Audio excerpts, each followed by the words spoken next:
નમસ્કાર દર્શક મિત્રો, આપ જોઈ રહ્યા છો ચેનલ સુરતના સમાચારો। શરૂઆત કરીએ મુખ્ય સમાચારોથી।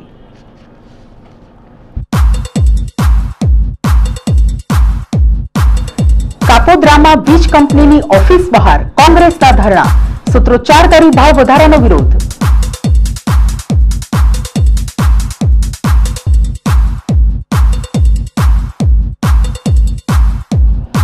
વરાછામાં 3 માળનું અજંતા ડાયમંડ એપાર્ટમેન્ટ નમી ગયું, તંત્રમાં દોડધામ।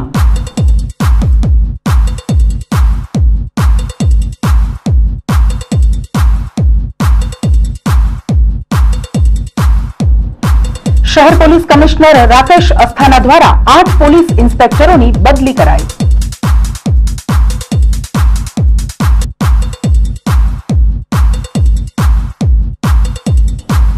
અને સુરતના વૈજ્ઞાનિક નાસા આયોજિત સ્પર્ધામાં વિજયી।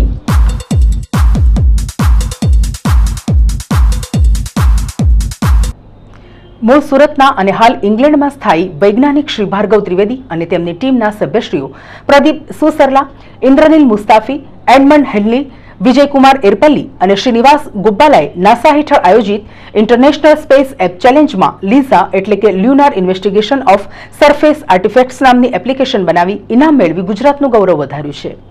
આ એપ્લિકેશન લીઝા દ્વારા ચંદ્રયાન તથા એપોલો જેવા મિશન દ્વારા મેળવેલ અઢળક માહિતીની સરખામણી અને પૃથ્થકરણ કરી શકાય છે।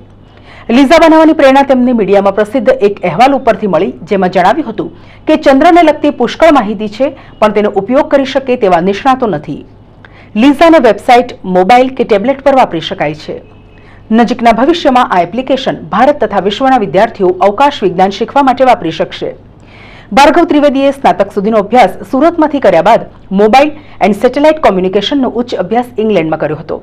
તેમની આ શોધ નાસા દ્વારા વિસ્તૃત સંશોધન માટે પસંદ કરવામાં આવી છે।